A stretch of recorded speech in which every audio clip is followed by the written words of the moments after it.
Discovery ISS, this is Houston. Are you ready for the event? Houston, this is International Space Station and Discovery. We are ready. White House comm, this is Houston. Please call Discovery ISS for a voice check. Discovery International Space Station, this is White House comm. How do you hear me? To the White House comm, this is International Space Station and Discovery. We hear you loud and clear. Discovery International Space Station, please stand by for the start of the presidential call.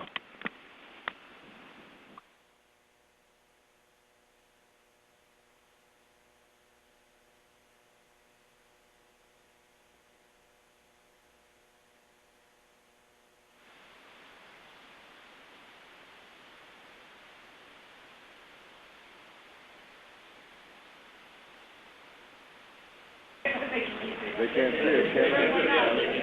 That's one way.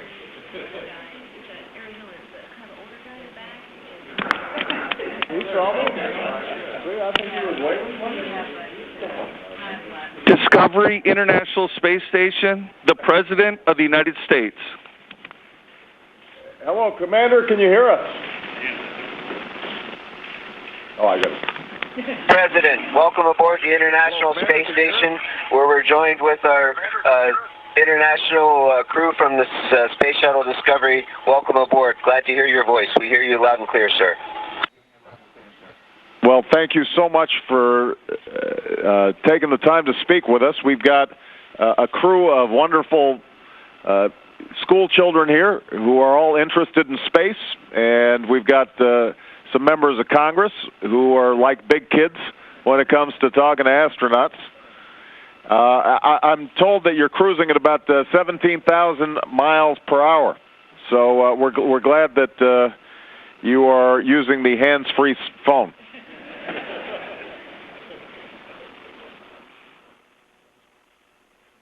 Mr. President, we go around the planet once every 90 minutes. It's quite a thrill, and it is very fast, and we see 16 sunrises and 16 sunsets every day. That is unbelievable. Well, the first thing we want to do is just let you know how proud we are of you. I've got to say, especially once I found out that you're from Bellwood, Illinois.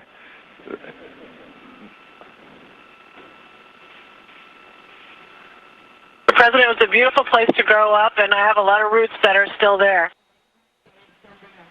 Well, that's great. We are really excited about the project that you're doing. My understanding is that you are installing some additional solar panels on the space station, and that's actually going to increase the number of people that can work out of the space station. Is that correct?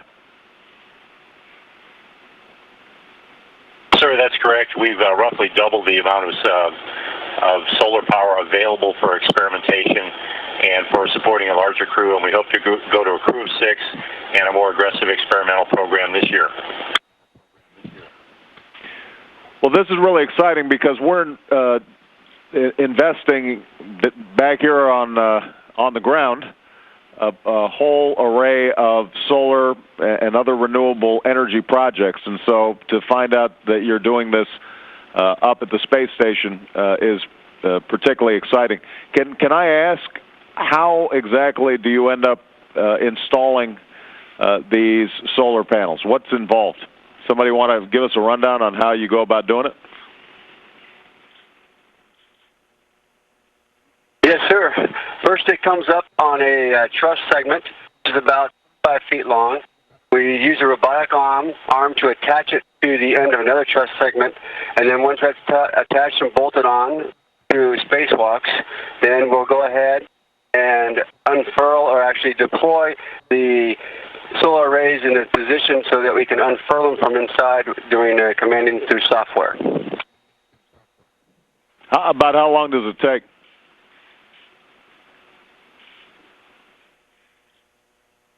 Spacewalk, we put it all together about 6 hours, but to actually do the commanding to actually deploy them out to their full length only takes about 2 hours. Well, obviously, we're really proud about the extraordinary work that our American astronauts are doing.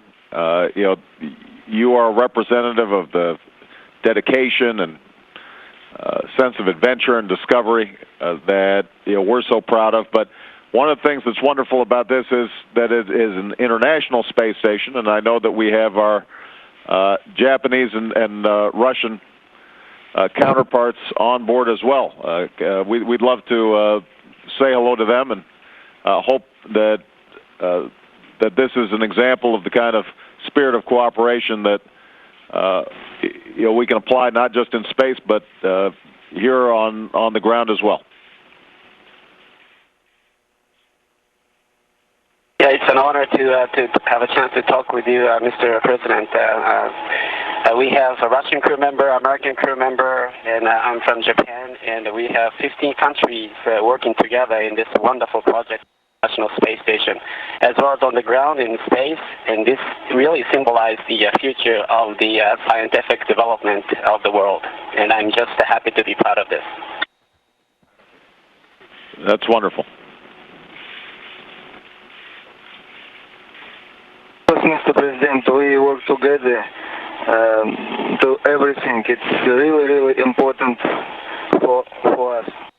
And American, Russian, Japanese, Italian, and to everybody, all people work in the space for peace. Now, I notice you're bouncing around quite a bit there, guys. Are you wearing something to strap you down, or are you about to float away?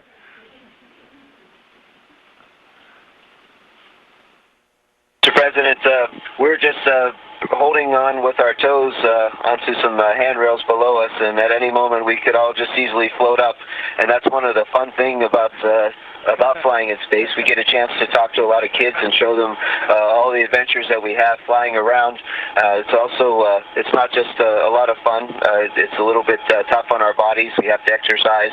And so we get a chance to talk to a lot of schools while we're up here, schools all over the planet, to help inspire the next generation. Yeah, I hear that you're going to be talking to my alma mater, Puno School, when you fly over Hawaii.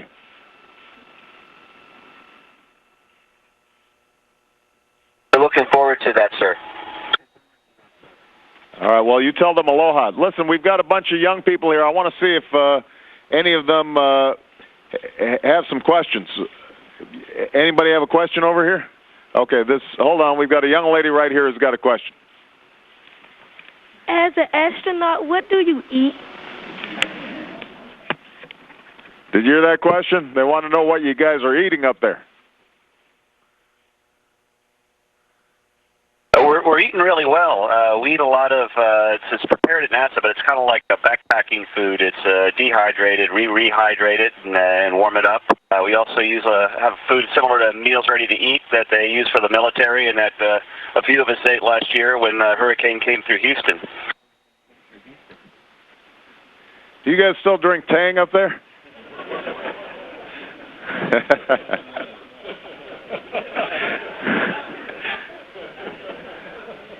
I've got Bill Nelson here, and he says that's been taken off the menu. That's by the way before the time of you young people. We used to drink Tang. We got a young man right here. Hold on one second. Can you play video games in space? Can you play video games in space?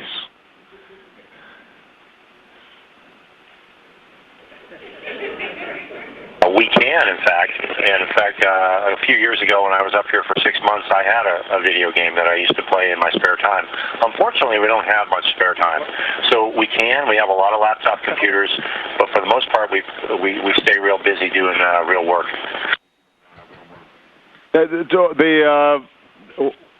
Tell us what kinds of experiments are you doing? Once you got the panel up, what kinds of other activities are you doing? Is it mostly just maintaining the craft, or are there certain experiments or projects that you're engaged in as well?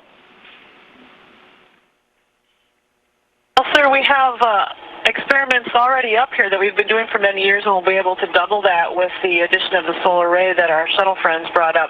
We do a lot of experiments on combustion, understanding materials, understanding how, we're guinea pigs, so understanding how people's bodies change in space, and all this is in preparation for long-duration missions to Moon and Mars. And the exciting thing about doing science up here is we really don't know what we don't know, and that gives you the greatest potential for learning. And we've had a lot of cases where people have set up experiments, and we've conducted them here on the space station, only to find out that we've learned something new, something more about the fundamentals of the processes and the science. So it's a really great place to learn a lot.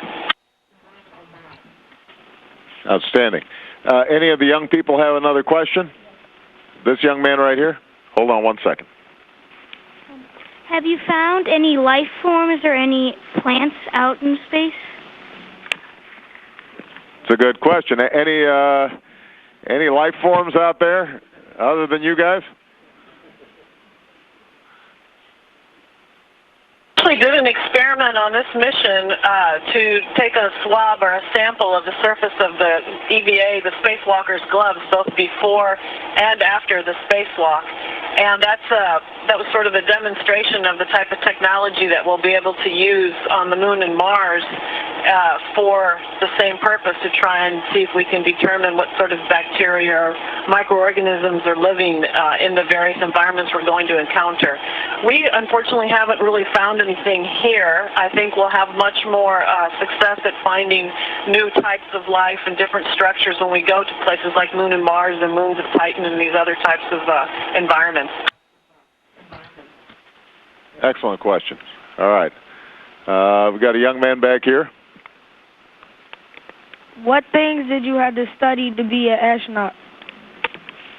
All right, that's a good question. You guys are all extraordinarily trained. What if we've got some budding astronauts over here? What should they be doing? I'm assuming they better hit the books on science and math.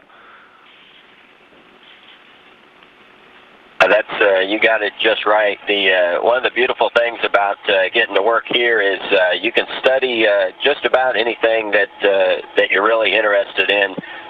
Science and math being a big part of it, but we have medical doctors, geologists, engineers, and a physicist in the group here with us. So it's pretty much anything in the math and science field. We've got a couple of school teachers here with us, so studying education as well as the math and science. But there really is room up here for everybody. The important part, though, is to work really hard and do well in school. It'll make a difference in your future. And what about fitness requirements these days?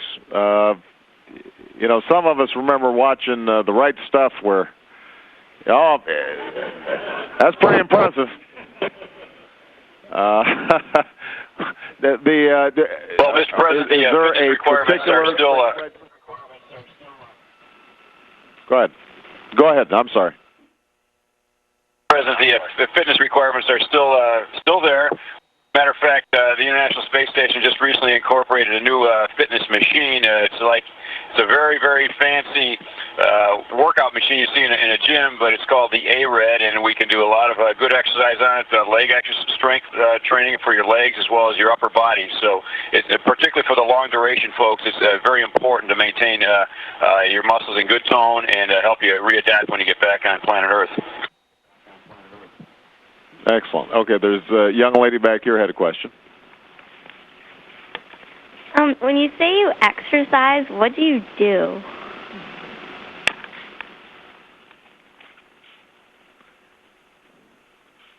Well, we have a couple of different exercise machines up here. On the space shuttle we brought up, it looks like a bicycle that you would find in a gymnasium, so we can use that. And they have one here on the space station. And the other machine, you can do all kinds of stuff. You can do squats, you can do curls. So we have a lot we can do. We also have a treadmill, so you can go ahead and run up here in space.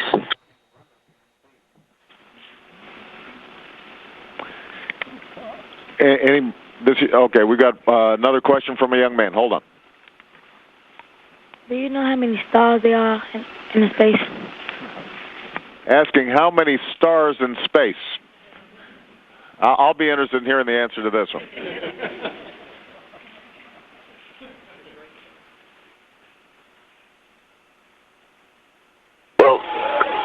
Aboard the International Space Station, we can look down and see our beautiful planet Earth, and we can also look up and see the rest of the cosmos. And we can see that there are so many stars out there that it's very hard to count them all. And we can see that our Earth is a very small planet in such a big universe. And it's just really amazing because it gives us a deep perspective of that we have to really take good care of our own planet, and that our own planet is just a small place, and we have the whole rest of the universe to work together in an international sense and go explore this whole universe that's in front of us and all the discoveries that we'll make together. So maybe we'll someday be able to count how many stars that we have, because we're starting to go to the stars as human beings together. And that's what's really exciting about serving aboard the International Space Station and flying up and down on space shuttles, is that we're part of that great adventure. And we need you kids to study hard, because we can't do it all by ourselves. We really need you guys to work hard and do whatever you're supposed to do, and do it well, like Tony said, because there's a whole universe in front of us. I had a quick question. Does weightlessness have an impact in terms of your ability to sleep?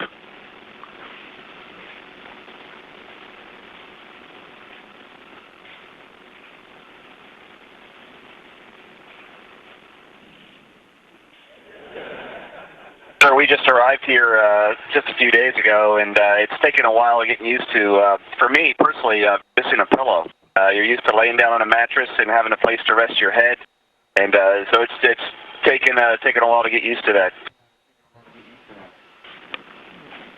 Well, I know the kids got a chance to ask some questions. I want to make sure that if there are any members of Congress who've got some questions that they're interested in, that they've got a chance too. Okay, hold on. This is Kay Bailey Hutchinson from Texas. I understand that you are doing experiments on salmonella and watching those organisms and how they react and grow, and we've had some salmonella problems here on Earth. What do you think you will be able to learn from the environment in space that maybe you couldn't learn here on Earth?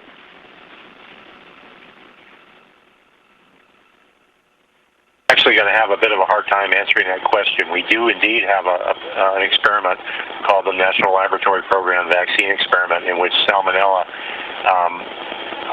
in which certain microorganisms are exposed to salmonella. My job as an astronaut was basically to turn the crank and activate the experiment, and then after about 4 or 5 days, turn the crank again and deactivate it. I'm not exactly sure what the scientists are going to do with the data back at home or with the samples. We are returning, however, 8 big vials of samples of these cultures with microorganisms and salmonella, and let the scientists go to work.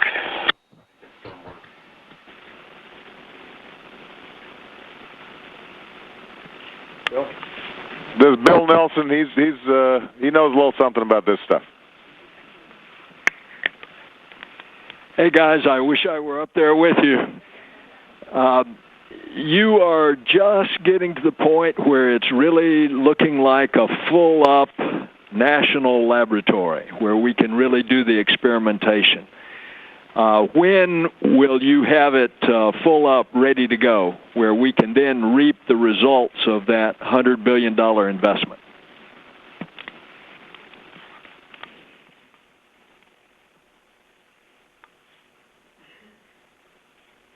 It's nice to hear you again, sir. The International Space Station has already been delivering some of the science we promised. Where we are now is, and Expedition 18, our crew, we're making the turn from 3 people to 6 people. The next crew that comes after us, a few months after we get replaced, we'll have 6 people on board the International Space Station. So that's why we needed the solar power. That's why we needed the second toilet and other things, so that we have a room and facilities for 6 people. And once we have 6 people, we'll have enough time and energy, solar power, I mean, to run all the experiments that we can. And then it's just a matter of getting enough experiments up and down from the space station to really reap on that science.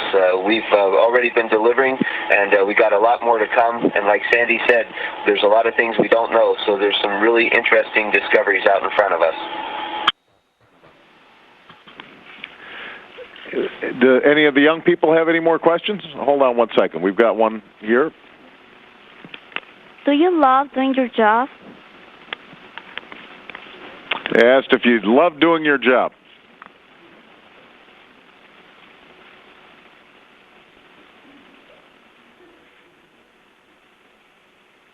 Yes, it's wonderful to work in space. Ever since I saw Apollo 11 lunar landing when I was 5 years old, I always longed for going to space and work. And here a dream came true. I had to study hard and work hard, but I'm so happy to be here, and I'm loving living here and working with so many wonderful people here. Just a couple of logistical questions. How long did it take from the time of launch? How long did it get? Does it take to get to the space station?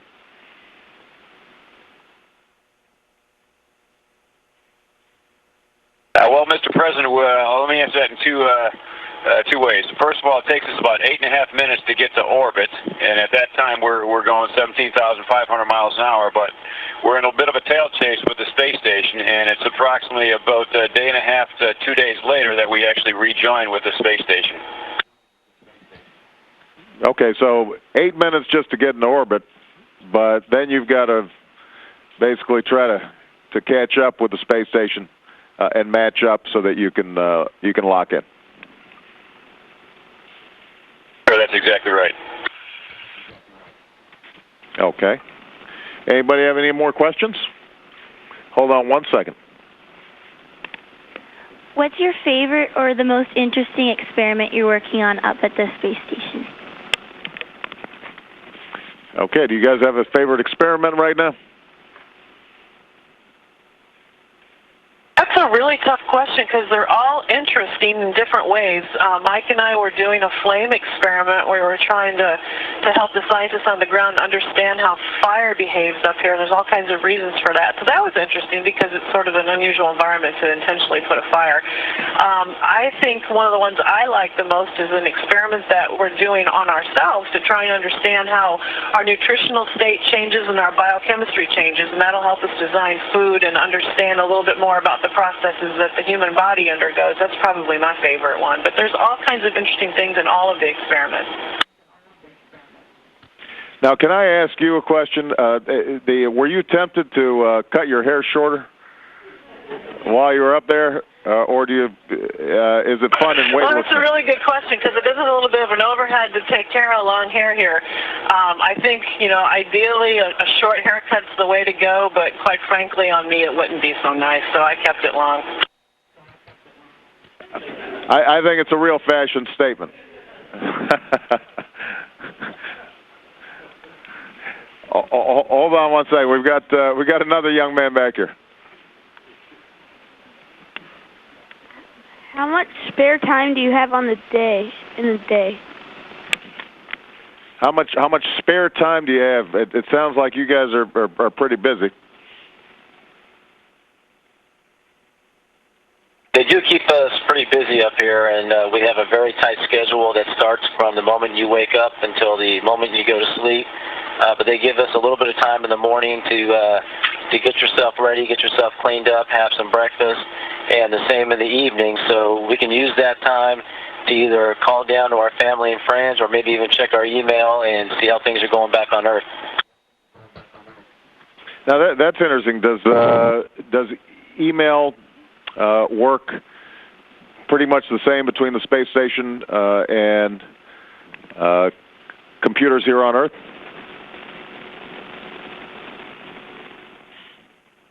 Mr. President, as just about everybody on the planet knows, is that email is a pretty important way for us to keep in touch with each other. Even though we're really far away and traveling really fast, we still use email also. unfortunately, we only synchronize our emails once or twice a day, sometimes 3 times a day. So it's not as fast and instantaneous as we are used to on the ground. But even so, it's a really useful way to get in touch with other people. In addition, we have kind of an voice over internet protocol telephone, so it's really nice that we can get a chance to talk to our families, not 24/7, but when we do have good satellite coverage, we do get the chance to call home. And that, for those of us who stay up for a long time, that's what's really, really important to us. Excellent. All right. Well, I know that you guys probably have a whole bunch of stuff to do, but I think that we may have one more question from a member of Congress. Hold on one second. Thank you very much. My name is Suzanne Cosmas, and I actually represent Central Florida, the area that includes the Kennedy Space Center. So I want to first thank you on behalf of all Americans for your service to us and for what you represent in terms of America and our supremacy in space exploration, along with our international partners, and for what you're doing there at the International Space Station. I had the honor of being at the Kennedy Space Center last week when you took off, and it was a fabulous, absolutely fantastic launch, and so I wished you adieu from there, and now I'm wishing you hello from here. I want to thank you again for your service and tell you how excited I am to be representing the Kennedy Space Station in that area, but also for what you do that inspires people to be interested in the science and technology that has led us to this pioneering place where you are, and the things that we anticipate that we will be able to reap from your service. I'm very thrilled about, particularly the idea, as the President has said, of alternative energies and the fact that you're using solar panels in space. What we're hoping in the long run that you will be able to, from space, use solar energy to come back to Earth. And again, I'm thrilled to be here and very excited to have the opportunity to talk to you. And thank you so much for your service to our country. Well, I think that thank you, ma'am. We appreciate that, and each one of us here is very lucky and honored to be right where we're at here today. So the honor is all ours. We're honored to be here doing this great work.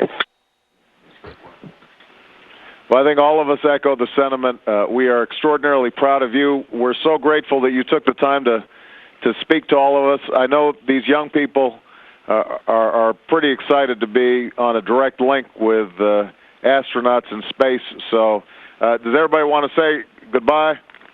Goodbye. All right. They're all beaming, and we appreciate you guys. So look forward to seeing you when you're back on the ground. God bless you. Thank you, Mr. President. On behalf of the Space Shuttle Discovery Crew here in the dark blue shirts, I want to say we're very honored that you spent some time with us today. It meant a lot to us. We thank you very much. And from one Chicago guy to another, I wish you well, sir. And for the closing comments, I'll pass the microphone off to Commander Mike Fink, the commander of the International Space Station. Thank you. Mr. President, I'm not from Chicago. I'm sorry about that. But my crew and I are really happy to have a chance to talk to you and share our adventure with even more people. It's pretty impressive what human beings can do when we work together constructively and not destructively. And that's the mission of the International Space Station. So thanks for joining us. Thanks for flying with us at 17,500 miles an hour today. We're glad to have a chance to share it with you and the distinguished members from Congress, as well as all the kids out there. So everybody, thanks again for joining us. Thank you, guys. Bye-bye. And Discovery ISS, this is Houston. That concludes the event. Thank you, Mr. President. Discovery ISS, we are now resuming operational space-to-ground communications.